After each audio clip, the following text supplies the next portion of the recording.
Bienvenidos a Casa sobre la Roca, Iglesia Cristiana Integral. Es una alegría para nosotros contar con tu compañía. Estamos convencidos de que Dios tiene un mensaje especial para ti. Nuestro objetivo, en el año de la esperanza, es que puedas llegar a tener una intimidad real y conozcas más de Jesús. Bienvenidos. En Isaías 45, versículo 2 al 3,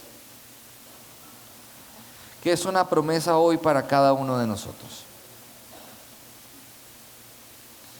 Isaías 45, versículo 2 al 3. ¿Listo? Leamos entonces. Dice: marcharé al frente de ti y allanaré las montañas. Haré pedazos las puertas de bronce y cortaré los cerrojos de hierro. Te daré los tesoros de las tinieblas y las riquezas guardadas en lugares secretos, para que sepas que yo soy el Señor, el Dios de Israel, que te llama por tu nombre. Padre, gracias. Gracias por tu palabra en esta mañana, porque tu palabra es la palabra profética más segura, Señor. Padre, porque tu palabra trae sanidad, trae libertad, restaura nuestros corazones y redarguye las intenciones de nuestro corazón. Háblanos, Señor. Tu pueblo escucha. Estamos sedientos de ti, Señor. Hambrientos de tu palabra, Señor. Amén y amén. Dice aquí el texto: marcharé al frente de ti. Uno de los nombres de Dios con los cuales Dios se ha dado a conocer es que Dios es nuestro estandarte. ¿Qué significa que Dios es nuestro estandarte? Es decir, que Dios va delante de nosotros. Nosotros, por ejemplo, en el caso mío, no sé aquellas personas que vienen de otras ciudades, en el caso mío, yo me crié en esta ciudad y en esta ciudad, la ciudad fue creciendo y la ciudad se fue desarrollando en medio de fincas. Entonces uno tenía la posibilidad, en el barrio donde uno viviera, cerca al barrio había una finca. Entonces uno salía con los amigos e iba y exploraba, y entonces hacía comitivas, ¿sí? Y entonces eso era chéverísimo, porque entonces uno llevaba, cuando nos dejaban ya usar un machete los papás, entonces llevábamos un machete y abríamos el camino, y eso era una aventura. Y era a 2-3 cuadras de la casa de uno. Pero lo que me llama la atención, cuando yo empecé a estudiar teología, me llamó mucho la atención el hecho de que Jesús, que Dios mismo fuera nuestro estandarte. Es decir, que Dios va delante de nosotros abriendo camino, allanando, preparando los corazones de otros cuando nosotros necesitamos de ellos. Dios ya tiene la respuesta a lo que yo necesito, porque Dios va delante de mí. Amén. Si Dios va delante de usted y usted tiene una reunión, usted tiene un compromiso, usted tiene una audiencia, llámelo como lo llame. Usted ore, porque el Señor se encarga de tocar el ambiente, de cambiar el ambiente y tocar el corazón de con quien usted tiene que hablar. Amén. Diga: Dios es mi estandarte. Usted puede ver en las películas épicas, históricas, donde usted ve que cada región, cada reino tenía un estandarte. De hecho, en las fuerzas militares se utilizan estandartes que identifican cada fuerza. ¿Y ese estandarte dónde va? Ese estandarte siempre va adelante. Dios siempre va delante de ti. Diga: Dios siempre va delante de mí. Dice: marcharé al frente de ti. ¿Y qué dice? Allanaré las montañas. Haré pedazos las puertas de bronce. Dice: haré pedazos las puertas de bronce y cortaré los cerrojos de hierro. Eso significa que tenemos un Dios que pelea por nosotros. Un Dios que trae libertad a nuestra vida. Un Dios que rompe cadenas, que derriba obstáculos frente a nosotros, dice la Biblia, conforme a lo que estamos leyendo. Y dice, te daré los tesoros de las tinieblas. Es decir, que hay una guerra espiritual alrededor de nosotros. Que si nosotros somos fieles y utilizamos los medios que Dios nos ha entregado para librar esa guerra, Dios nos promete victoria. Y no solo nos promete victoria, sino que nos promete victoria con bendición, con provisión. Usted ha escuchado el versículo que dice, el dinero de los impíos viene a parar a manos de los justos. ¿Se ha oído eso o no? No es que usted como cristiano haga algo ilícito diciendo, como la Biblia dice eso, entonces yo voy a hacer lo ilícito y me apropio de los dineros de los impíos, porque entonces usted termina siendo impío también. Y usted va a ser despojado finalmente. ¿Qué significa? Que aquello que en algún momento ha sido para delitos, para cosas malas, Dios puede mover su mano de manera milagrosa y a través de recursos que han sido utilizados para lo malo, propiedades. En algún momento Dios puede hacer milagros y puede permitir que usted acceda a esas cosas y usted sea bendecido. Amén. Porque eso es lo que dice el Señor aquí. Dice, te daré los tesoros de las tinieblas. Amén. Cuando usted tiene un negocio, ¿quién le compra a usted? ¿Solo cristianos? Pregunto, ¿solo cristianos? No, el reino de Dios no está todavía aquí establecido plenamente. No estamos en el milenio. La Biblia dice que Satanás es el príncipe de este mundo. Que hay algo que contrarresta su poder, es el poder del Espíritu Santo en medio de nosotros. Entonces, nosotros vivimos en una sociedad secular donde somos luz en medio de las tinieblas y en algún momento vamos a tener que tener contactos con personas que no comparten nuestros principios y Dios va a usar esas personas para que al nosotros ofrecerle lo que nosotros tenemos, esas personas, Dios las utilice para bendecir nuestras vidas. Amén. A eso es a lo que se refiere el texto. Y dice, y las riquezas guardadas en lugares secretos. Y las riquezas guardadas en lugares secretos. Nosotros tenemos unos amigos en París, en Francia, que nos acogieron cuando tuvimos la fortuna de poder viajar fuera del país. Nos atendieron en su casa. Ellos tuvieron que emigrar a ese país porque no tenían posibilidades de trabajo aquí. Se dieron las cosas, están establecidos allá legalmente como debe ser. O sea, nos contaban lo duro que ha sido para ellos, su estadía allá. Pero cuando nosotros llegamos allá había mucho dolor en sus corazones. Y yo los oía hablar y hablaban como con amargura, como con tristeza. Y nos pusimos a hablar, a indagar qué era lo que estaba pasando. Resulta que ellos trabajaron durante 15 años, ahorraron un dinero, conocieron una persona colombiana en España, que era arquitecta, y se les robó ellos tenían un dinero para comprar un apartamento, invirtieron todos sus ahorros, se los entregaron a esta persona y la platica.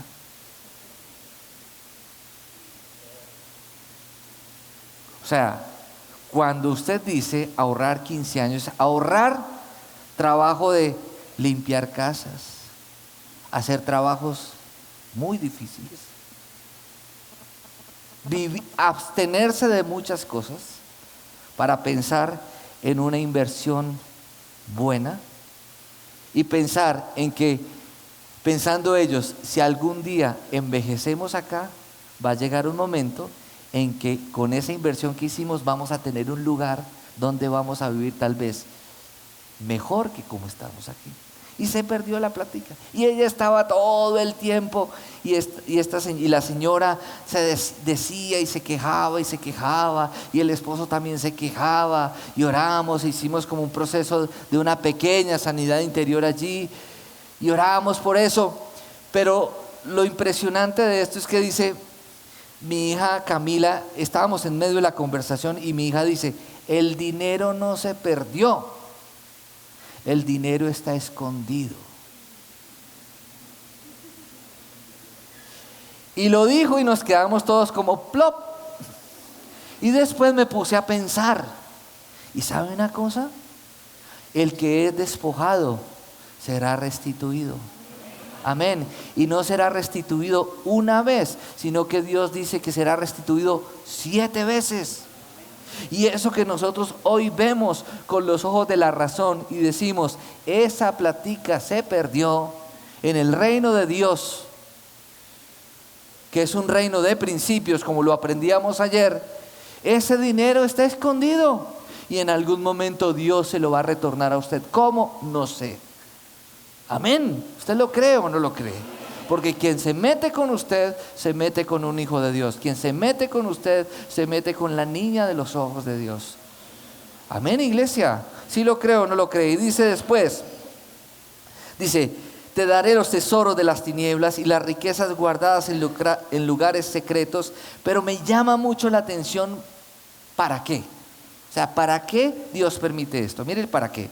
Para que sepas que yo soy, ¿qué? El Señor.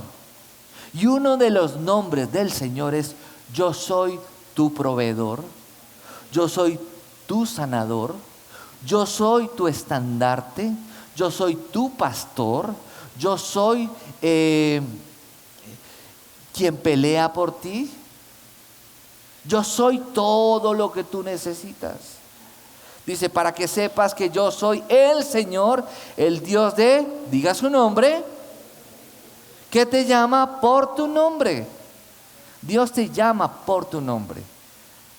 Cuando nosotros hablamos de la fe cristiana, a mí me encanta de la fe cristiana, es que aunque es una fe colectiva, Dios mismo se hizo hombre y murió en una cruz, murió y resucitó. Se hizo hombre y murió y resucitó y nos ha dado su Espíritu Santo, y Dios quiere una relación individual y personal con cada uno de nosotros. Amén. Bueno, muy bien, entonces quiero compartirles acerca del título de la predicación. Se llama Los tesoros perdidos. Una enseñanza que hace muchos años el pastor Darío nos compartió y voy a darla nuevamente en versión local. Y resulta que la vida humana es la búsqueda de un tesoro perdido. Un tesoro perdido que se perdió en el Edén. El hombre pecó en el Edén y a partir de ese momento el hombre ha estado en la búsqueda de ese tesoro perdido. Finalmente, dice la Escritura, que Cristo se hace hombre, viene, muere en una cruz y nos da acceso directo a Dios por medio de su Espíritu. En el nombre de Jesús nosotros podemos acceder directamente a Dios y finalmente ese reino perdido lo encontramos cuando encontramos a Jesús. Amén. Diga, Jesús es un tesoro para mí. Muy bien, entonces dice, yo les voy a leer rápidamente, usted simplemente escúcheme ahí. Tome nota. En Colosenses 2 dice lo siguiente. Colosenses 2, versículo 2 al 3. Mire lo que dice. Quiero que lo sepan para que cobren ánimo, permanezcan unidos por amor y tengan toda la riqueza. Escuchen esto. Toda la riqueza que proviene de la convicción y del entendimiento.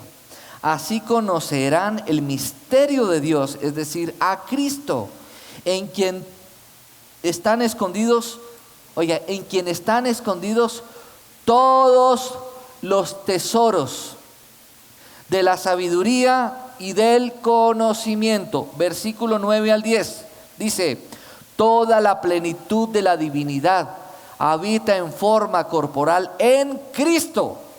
Y en Él, que es la cabeza de todo poder y autoridad, ustedes han recibido esa plenitud. Diga, tengo la plenitud de Cristo. Dígalo por favor. Diga, estoy completo en Él. Diga, si lo tengo a Él, nada me falta. Bueno, y vamos a ver entonces los tesoros perdidos y empecemos con el primer tesoro. Se llama el tesoro de Salomón y usted se va para Proverbios. Proverbios capítulo 2. A propósito, quiero, haciendo un paréntesis, Esther Lucía escribió un libro que se llama Los tesoros que Dios me dio. Es un hermoso libro que habla sobre la obra social de la iglesia y que llevó a Esther Lucía a ser motivada para hacer la obra social. Es importantísimo que toda la iglesia lo conozca. Proverbios capítulo 2, versículo 4 al 5. Y vamos a mirar desde el versículo 3. Dice, si llamas a la inteligencia y pides discernimiento, si la buscas como a la plata, como a un, oiga, ¿como qué? Como a un tesoro escondido. Tesoro escondido. Entonces comprenderás el temor del Señor y hallarás el conocimiento de Dios. ¿Cuál es el tesoro de Salomón? La sabiduría. Hay cosas que usted y yo necesitamos conocer, que tenemos que buscar como un tesoro escondido, como anhelando encontrar oro y plata. Discernimiento, sabiduría. El conocimiento te da la capacidad de poder tener como una visión de las cosas, pero la sabiduría te da la capacidad de actuar correctamente con base en el conocimiento que tú tienes y de no errar a la hora de tomar decisiones. Por eso dice el libro de Santiago que el que quiera sabiduría, pídala a Dios, el cual Dios se la dará sin medida. Entonces, ¿cuál es el tesoro de Salomón? Sabiduría. Las riquezas no producen sabiduría, pero la sabiduría produce riquezas. Vamos a decir todos juntos, las riquezas no producen sabiduría, pero la sabiduría produce riquezas. Hay personas que tal vez usted y yo conocemos, que saben mucho, tienen muchos proyectos en la cabeza, tienen títulos los que quieran, pero no son prósperos. Viven llevados a toda hora. ¿Por qué? Porque tienen conocimiento, pero no le han pedido a Dios sabiduría.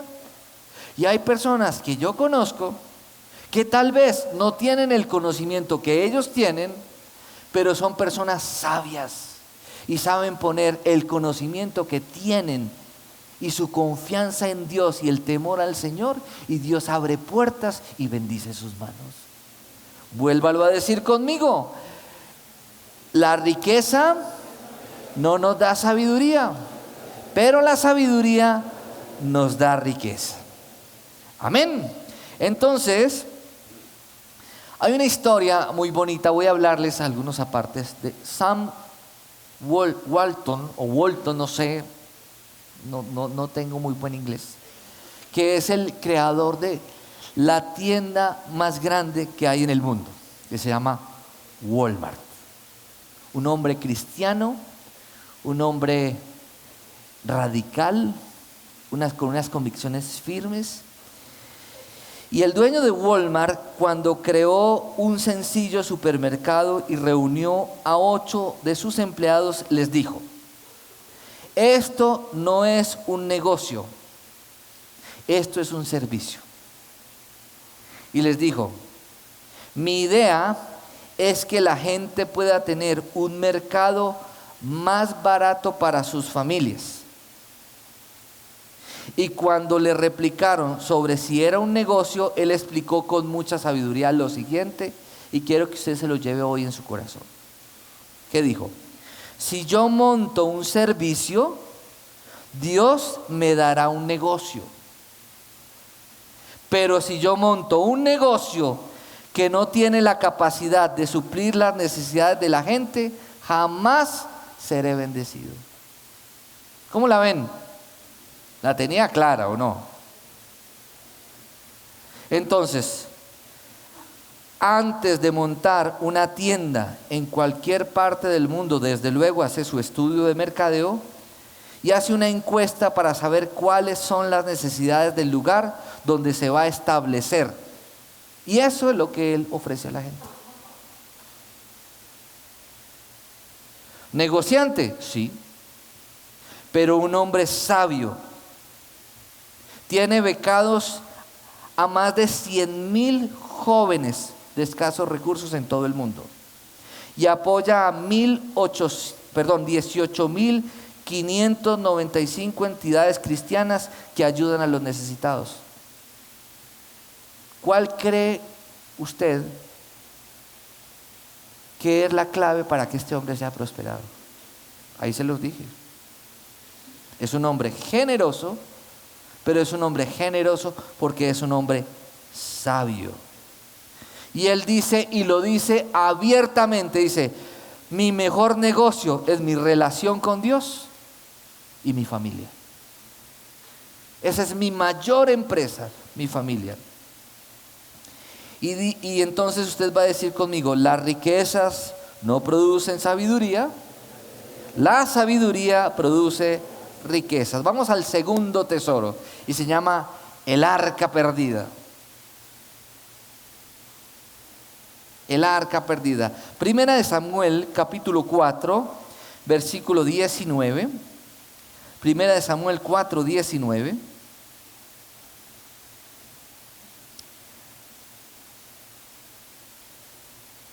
Primera de Samuel 4, 19. Resulta que muere Elí bajo unas condiciones complicadas, un hombre que no tenía celo por las cosas de Dios, mueren sus hijos y además el arca de Dios, donde estaba su presencia, es robada por los filisteos. ¿Y qué pasa? Vamos a mirar. 4:19. Su nuera, la esposa de Finés, estaba embarazada y próxima a dar a luz. Cuando supo que el arca de Dios había sido capturada y que tanto su suegro como su esposo habían muerto, le vinieron los dolores de parto y tuvo un alumbramiento muy difícil. Cuando el arca de Dios se va, nos morimos. Una cosa que nosotros tenemos que tener celo es por la presencia de Dios. Amén. Yo no me imagino 400 años de silencio del pueblo de Dios en donde Dios no les habló nada. El arca del pacto se perdió. Si yo a veces tengo dificultades y oro a Dios y a veces tengo la sensación como si el Señor no estuviera allí y me entra un profundo desespero, una angustia, usted se imagina que su pueblo, el pueblo de Dios, el pueblo que redimió con su sangre, esté sin Él. Que Dios nos guarde, ¿cierto? Entonces, el arca de la alianza, el tabernáculo, se pierde. Y dice en el capítulo 6, versículo 21, dice lo siguiente: Se los voy a leer.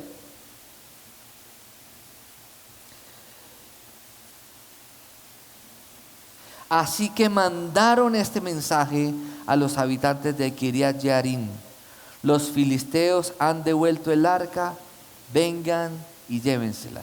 Finalmente el arca fue robada y aquellos que robaron el arca la llevaron a un lugar de adoración, a un templo satánico, y pasaron cosas impresionantes. Finalmente la llevaron a otro lugar y esa persona que tuvo el arca de Dios fue prosperado, hasta que finalmente el arca de Dios fue recuperada. Entonces, ¿qué significa esto? Que nosotros no podemos contemporizar con el mundo. Nosotros somos luz de este mundo, portadores de la presencia del Señor. El Espíritu Santo habita en nuestros corazones. Nosotros debemos ser un pueblo, el pueblo de la palabra. ¿A usted quién le dijo que una vida en santidad ha pasado de moda? ¿A usted quién le dijo que vivir por fuera de la integridad que el Señor nos enseña está fuera de moda? Como si fuera una moda o como si fuera algo cultural. La iglesia tiene que marcar la diferencia en medio de una sociedad como la que estamos. Yo tomé la decisión de no ver noticias, porque si veo noticias, el año de la esperanza se convierte para mí en el año de la desesperanza. Marchas, protestas, cosas. Los pájaros tirándole a las escopetas, unos acusan de corruptos a otros cuando ellos son igual de corruptos a los otros. Tenemos que poner nuestra confianza en Dios. No podemos perder la esperanza porque el Espíritu Santo está en nosotros, pero tenemos que vivir correctamente, justamente. La palabra de Dios es el manual de vida para nuestra vida, y solo así, poniéndola en práctica, nuestra vida va a permanecer firme y su presencia va a guiar nuestro camino. Amén. Tercero, el libro perdido. Y vámonos para Segunda de Crónicas, capítulo 34.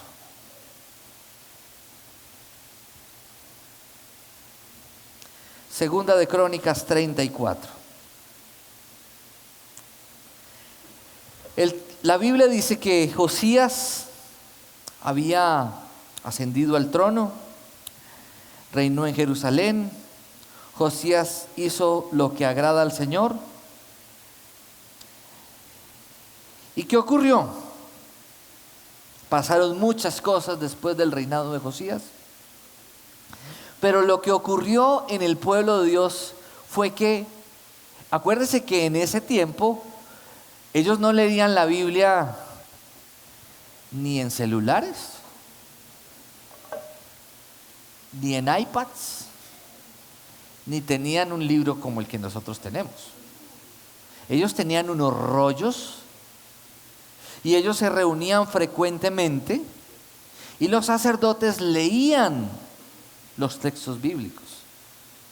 Y había una tradición oral, la cual se transmitía de generación en generación y todavía hoy se practica dentro de los judíos ortodoxos. ¿Y qué pasó? Ellos tenían unos rollos los cuales estaban en las sinagogas, en los templos. ¿Y qué pasó? Se les perdió. ¿Ustedes se imaginan? Se les perdió la palabra en la iglesia. Que Dios nos guarde de que nosotros demos preeminencia a la palabra de Dios en este lugar. Nosotros somos el pueblo de la palabra. Por eso toda persona al venir a la iglesia debería venir con su Biblia. ¿Cuál es el kit del servidor cristiano? La palabra de Dios, una libreta de apuntes, un lapicero. Si usted lo tiene en medios digitales, tráigala, subráyela, tome apuntes, porque tampoco vamos a entrar en hecho de satanizar todas las cosas, porque antes la iglesia es clásica en su raíz, contemporánea en su actuar y vanguardista en su visión. Pero si para usted es una limitación el no tomar apuntes, el traer una Biblia en un formato digital, pues traiga un cuaderno, traiga su Biblia de papel, traiga un resaltador, subraye y escriba, y esas notas a usted tarde o temprano le van a servir. Amén. Entonces, dice el versículo 14. Dice el versículo 14. Al sacar el dinero recaudado en el templo del Señor, el sacerdote Hilquías encontró el libro de la ley del Señor, dada por medio de Moisés. Versículo 21. Con respecto a lo que dice este libro, que se ha encontrado, vayan a consultar al Señor por mí y por el remanente de Israel y de Judá. Sin duda que la gran ira del Señor se ha derramado sobre nosotros, porque nuestros antepasados no tuvieron en cuenta. ¿Nuestros antepasados no tuvieron en cuenta qué?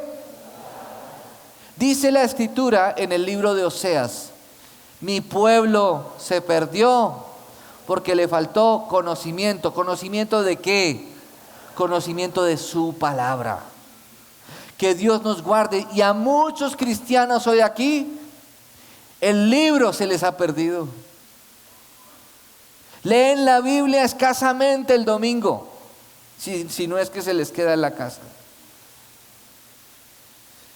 Muchos seguramente leen algunas cosas esporádicamente de la Biblia y lo leen y dicen: ay, mira que aquí se dice.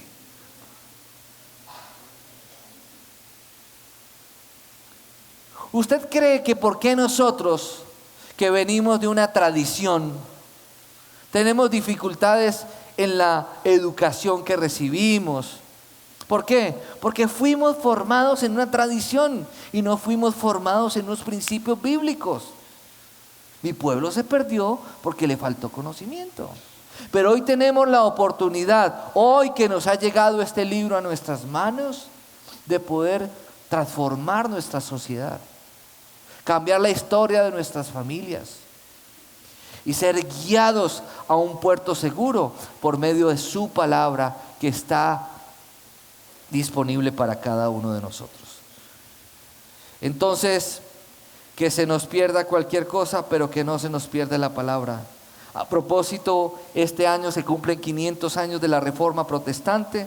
Recordamos 3 premisas de la Reforma Protestante y se las voy a recordar: sola gracia, sola fe y sola escritura. Usted, que es un creyente, que tiene al Espíritu Santo, tiene el manual de vida, que es la Biblia. ¿Quiere saber cómo actuar? Lea la palabra. Ore todos los días, busque la presencia de Dios en oración, pero siempre pida dirección a Dios a través de su palabra. Salmo 32, versículo 8: yo te enseñaré, yo te mostraré el camino que debes andar, te daré consejos, velaré por ti. ¿Dónde está el consejo de Dios? En la palabra. Amén. Dígale al que tiene a su lado: el consejo de Dios para ti está en la palabra. Que no se te pierda la palabra. Dice en Deuteronomio capítulo 6, y fue una premisa para el pueblo de Dios. Dice que debíamos criar a nuestros hijos, que debían criar a sus hijos en Deuteronomio. La instrucción de Moisés es la palabra, ponerla en los postes, en las puertas, hablar de ella en la mesa, en todos los espacios. Somos el pueblo de la palabra. Diga: somos el pueblo de la palabra. Ayer veíamos un video que se llama El Dedo de Dios y decía lo siguiente: los niños creen hasta que nosotros les decimos que no crean. Usted le da a un niño una promesa de Dios en la palabra, de la palabra, y él la cree con los ojos cerrados. ¿Ustedes por qué creen que dicen que el reino de Dios es de aquellos que son como niños.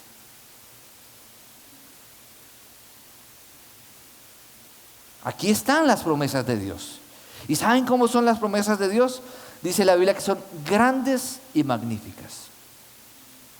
Y son sí y amén en Cristo Jesús. Amén. ¿Sí lo creen o no lo creen? Ah, bueno.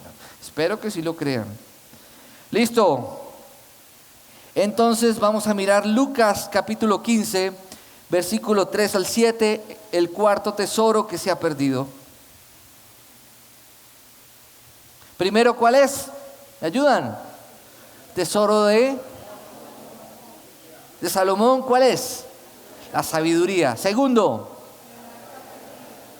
el arca perdida, la presencia de Dios. Tercero, el libro perdido, la Biblia. Cuarto, la oveja perdida. Y vamos a mirar Lucas 15.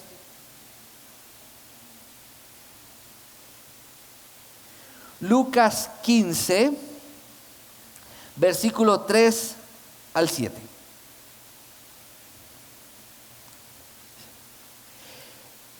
Él entonces les contó esta parábola. ¿La tienen todos? Leámoslo, por favor. Él entonces les contó esta parábola.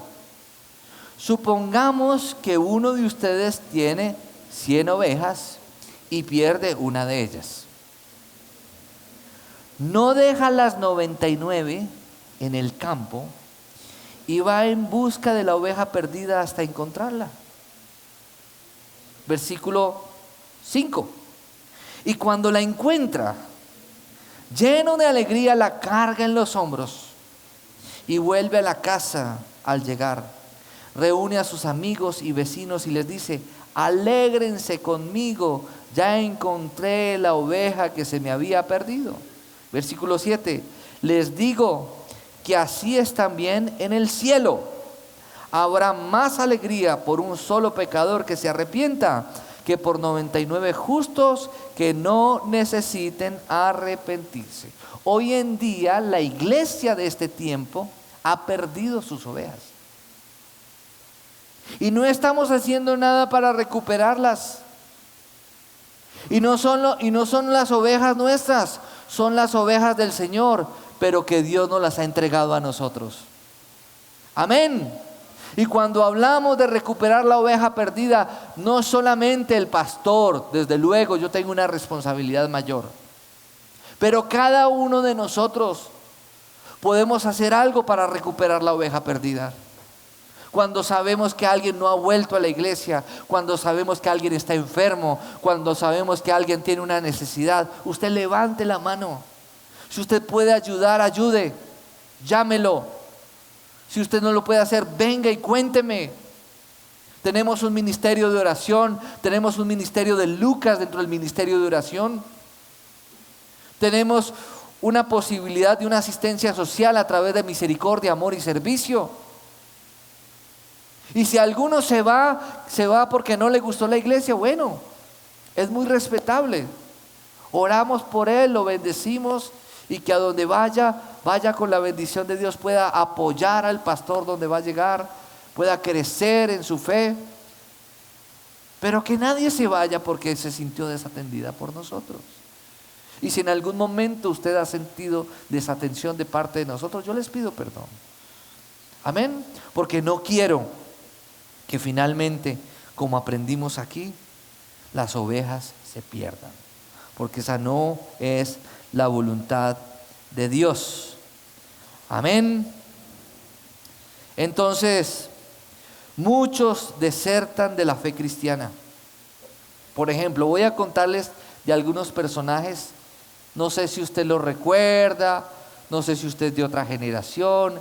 Si hay una persona muy joven al lado suyo, usted le dice quién era esa persona. Por ejemplo, Elvis Presley. Cantaba en iglesias cristianas. Se apartó del Señor. Por ejemplo, Jesse James, uno de los más grandes bandidos de los Estados Unidos, era cristiano y se apartó del Señor. Hugh Hefner, el fundador del gran imperio del sexo, el dueño de Playboy, era hijo de un diácono de una iglesia en Estados Unidos, cristiano, y se apartó del Señor. Si usted ve, por ejemplo, Madonna, era cristiana, se apartó de Dios. Y muchos personajes, artistas, gente de letras, ¿por qué se apartaron de Dios? ¿Qué oramos nosotros? Para que nuestros hijos no se aparten de Dios, ¿cierto? ¿Sí o no? Oremos por eso. Vivimos en un mundo muy hostil, donde la gente tiene acceso a muchas cosas y donde la iglesia no se puede quedar con los brazos cruzados. Hay promesas, por ejemplo, hay una promesa que dice: cree en el Señor Jesucristo y serás salvo tú y toda tu casa. La sabemos, ¿cierto? Por ejemplo, hay otra promesa que dice, instruye al niño en el camino y aun cuando fuere viejo no se apartará de él. Nosotros no nos podemos quedar en esa promesa. Nosotros tenemos que batallar por nuestros hijos, batallar por nuestras familias, amar a nuestros hijos, amar nuestra familia, guiar a nuestra familia en el camino de Dios, ser buen testimonio para nuestras familias. Y esa promesa se va a cumplir. Amén. Hay que hacer nuestra parte. Dios en la eternidad lo tiene todo diseñado perfecto, pero nosotros tenemos que guerrear, tenemos que luchar, tenemos que perseverar, tenemos que estar firmes, tenemos que ser gente constante en las cosas de Dios. Como dice el libro de Josué, Dios le dijo a Josué: esfuérzate y sé valiente. Eso no es de gente que viene a la iglesia y se duerme el domingo, por Dios. ¿Cómo quiere ser bendecido? ¿Cómo quiere ser prosperado? ¿Cómo quiere que se abran puertas de posibilidades en el ámbito laboral? Nuevas ideas. Cuando usted llega tarde a la iglesia el domingo y viene después de la alabanza, y antes de terminarse el servicio, usted se está yendo, ni Biblia trae, se duerme al lado de su esposa, le pone la cabeza al lado. Queremos no asumir un compromiso con las cosas de Dios y queremos recibir las bendiciones de Dios. Así no funcionan las cosas. Si no le damos prioridad a Dios, es muy difícil que yo pueda ver la bendición de Dios como la estoy esperando. Amén. Voy a hablarles de otros personajes. Vincent Van Gogh. Su papá, pastor cristiano, y él quería que su hijo fuera pastor, pero su hijo no quería ser pastor. Su hijo quería ser ¿qué? Pintor. Hoy en día dice que inclusive Vincent Van Gogh se cortó una oreja de la frustración que tenía por su mala relación con su papá, porque su papá era de mente cerrada y no entendía que el arte era una gran posibilidad para que a través de sus obras Van Gogh pudiera llegar a muchos y pudiera dar un testimonio de su fe por el gran don que de Dios había recibido. Van Gogh finalmente se aparta de Dios, muere pobre, y hoy en día sus cuadros se subastan en las grandes ciudades por miles y millones de dólares. Federico Nietzsche, ¿lo tienen presente o no? ¿Ustedes han oído de el comunismo? ¿Se han oído del comunismo o no? ¿Sí saben qué pasó en Cuba durante 60 años? ¿Sí saben o no? ¿Qué está pasando en Venezuela? ¿Sí saben? ¿Qué pasó en la Unión Soviética durante 70 años? ¿Producto de qué? De una filosofía de un hombre llamado Federico Nietzsche, que influyó poderosamente para que esa ideología satánica entrar a la mente de las personas y llevar a la gente a la pobreza, a que se levantaran dictadores.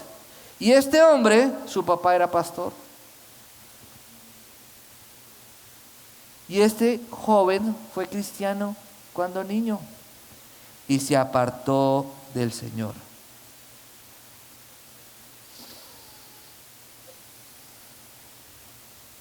Faltantes de las ovejas.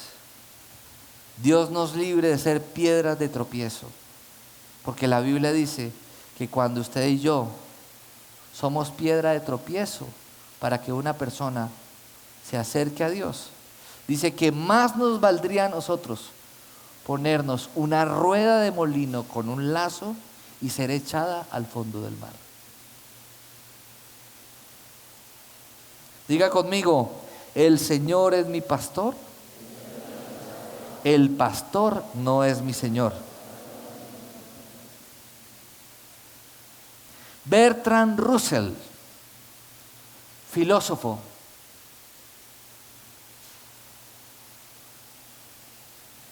levantado en un hogar cristiano. ¿Saben por qué se apartó de Dios? Dijo Bertrand Russell: en la iglesia no me dieron suficientes evidencias.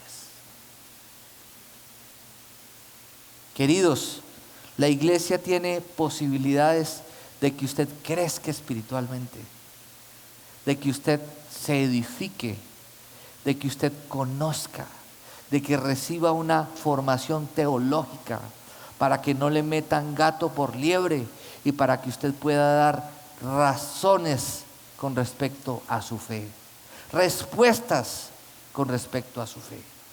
Amén. Quinto, la moneda perdida. ¿Qué es la moneda perdida? La moneda perdida es nuestra fe. Lucas 15, versículo 8, ahí mismo, al 10, dice: o supongamos que una mujer tiene 10 monedas de plata y pierde una. ¿No enciende una lámpara, barre la casa y busca con cuidado hasta encontrarla? Y cuando la encuentra, reúne a sus amigas y vecinas y les dice: alégrense conmigo, ya encontré la moneda que se me había perdido. Les digo que asimismo se alegra Dios con sus ángeles por un pecador que se arrepiente. La fe es la certeza de lo que se espera, la convicción de lo que no se ve. Sin fe es imposible agradar a Dios, porque todo aquel que se acerca a Dios cree que Él es y que Él puede. ¿Cuál es nuestra victoria? Nuestra fe. ¿Qué es lo que vence el mundo? Nuestra fe, dice la Escritura. Dice que no nos movemos por vista. Nos movemos ¿por qué? Por fe. Porque tenemos nuestra confianza puesta en el Señor. ¿Y qué se ha perdido en la iglesia de hoy? Muchas veces podemos correr el riesgo de perder nuestra fe. Se nos vuelve la iglesia como una religión común y corriente, como lo decía el líder del grupo YouTube, que dice: la religión es lo que le queda a la iglesia cuando el Espíritu Santo ha salido de ella. Y que Dios nos libre, que podamos vivir, que tengamos que vivir un cristianismo con la fe de otro, sino que podamos vivir un cristianismo como lo dijo Job: había oído hablar de ti, mas ahora mis ojos te ven. Amén. La fe. Entonces, pero una fe sencilla, sin complicaciones, una fe puesta en Dios que es real. Amén, iglesia. Una fe que no cambia, una fe verdadera. Vamos para el sexto punto. El hijo perdido.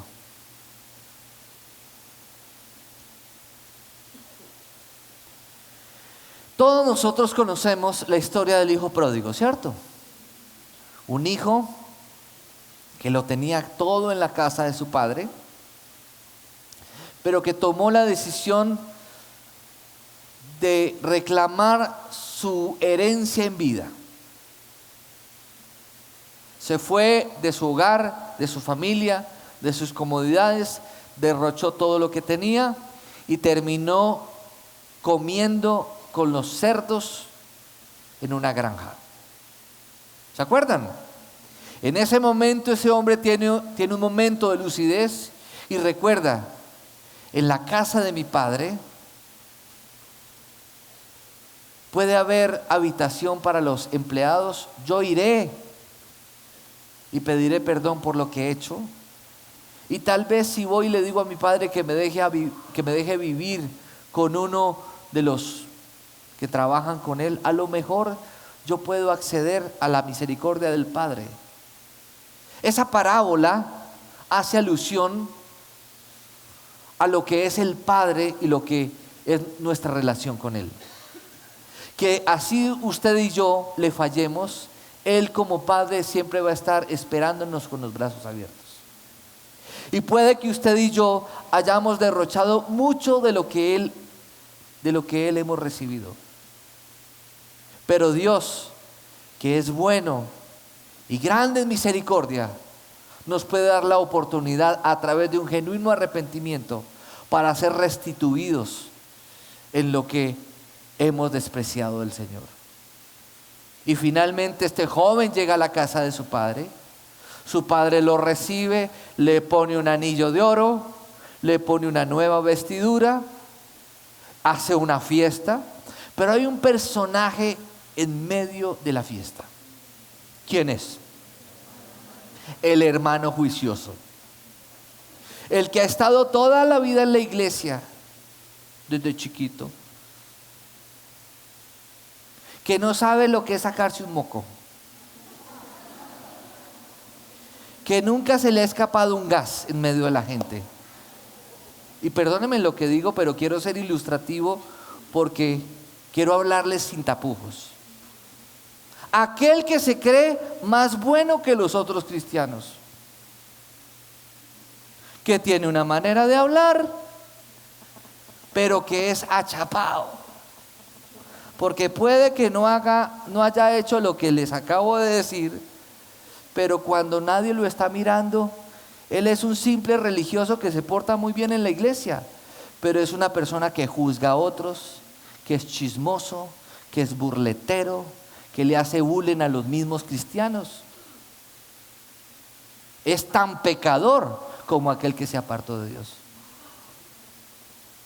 ¿Y qué siente ese joven religioso, juicioso, que seguramente anda con la Biblia debajo del brazo, que habla aleluya, gloria a Dios, que usted lo ve siempre orando, así con una apariencia de piedad? ¿Y qué dice cuando ve que su hermano degenerado llega a la casa? ¿Cómo así que este desgraciado, después de todo lo que ha hecho, va a volver? Y fuera de eso lo reciben con una fiesta, le dan un anillo de oro, le organizan su cuarto como si nada hubiera ocurrido. ¿Y qué le dice el padre a este joven? A mí me llama mucho la atención lo que el padre le dice al joven. Le dice, ¿qué le dice? Todo lo que hay aquí es tuyo, pero mi hijo que se había perdido ha vuelto. Amén. ¿Qué es entonces el hijo perdido? Que hemos perdido la sensibilidad y el amor los unos por los otros. Basamos nuestra espiritualidad en cosas que vemos, en religión, en prácticas, y hemos perdido la visión del cristianismo. El Señor mira el corazón y no la apariencia. Amén, iglesia. Entonces, que Dios nos guarde, que Dios nos libre de tener una iglesia de santurrones. Dios quiere santos, no santurrones. Amén. Dígale al que tiene a su lado: Dios quiere santos, no santurrones. Es tan pecador quien se aparta como es tan pecador quien juzga al que se apartó. Es tan pecador el que mide a otro, porque ese que mide a otro, dice la Biblia, ese que mide a otro con la misma medida será medido. Oremos los unos por los otros. Amemos como Dios ama. Miremos a los demás como Dios los ve. Y que Dios nos guarde. Amén. Y vamos a leer por último 2 Corintios 4, versículos 6 al 7, y ahí está escrito, dice: porque Dios que ordenó que la luz resplandeciera, leámoslo todos por favor, porque Dios que ordenó que la luz resplandeciera en las tinieblas, hizo brillar su luz en nuestro corazón, para que conociéramos la gloria de Dios que resplandece en el rostro de Cristo. Pero tenemos este tesoro en vasijas de barro, para que se vea qué tan sublime poder viene de Dios y no de nosotros. Oremos. Padre, gracias. Por favor, si la alabanza me puede acompañar. Gracias, Señor, te damos en esta mañana. Gracias por tu fidelidad. Gracias por tu amor, por tu compasión, Señor. Padre, gracias. Líbranos, Señor, de que en la iglesia, Dios, se nos pierda la sabiduría, Dios. Líbranos, Señor, que se nos pierda tu presencia y no hagamos nada para recuperarlo. Líbranos, Señor, de que nosotros nos apartemos de tu palabra, Dios mío.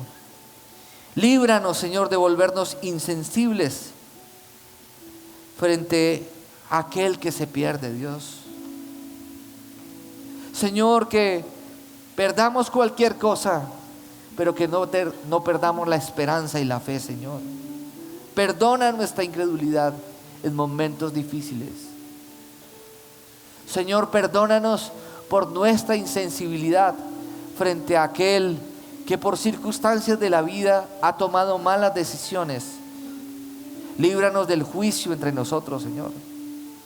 No queremos ser el ejército que mata a sus propios soldados, Señor, sino que queremos ser el ejército dispuesto a prestar atención a aquellos que están heridos en medio del combate, Señor, y que podamos juntos rescatar a aquellos perdidos y levantarlos para que sigamos adelante en este recorrido de la fe, Señor. Te damos gracias, Dios, gracias. Gracias porque tú eres el tesoro que todos estábamos buscando y te dejaste encontrar, Señor. Gracias, gracias, Señor. Que hoy guardemos este mensaje en nuestro corazón, Señor. Gracias por tu fidelidad, amado Dios. Amén y amén. Sabemos que Dios habló a tu corazón con una palabra especial. Repite en voz alta después de mí esta sencilla oración. Amado Jesús, te doy gracias. Reconozco que soy pecador, pero también reconozco que tú, Jesús, eres Dios, que te hiciste hombre, moriste y resucitaste. Te abro la puerta de mi corazón. Haz de mí la persona que tú quieres que yo sea. Te recibo ahora mismo como mi Señor y mi Salvador. En Cristo Jesús. Amén. Si acabas de hacer esta oración, la palabra de Dios dice que naciste de nuevo. Eres una nueva persona. Te invitamos a dar el siguiente paso en tu proceso. Conéctate con nosotros. En Casa Roca somos una iglesia de amor y queremos acompañarte y ayudarte en esta nueva vida. Ingresa a www.casarroca.org. Seguimos en contacto.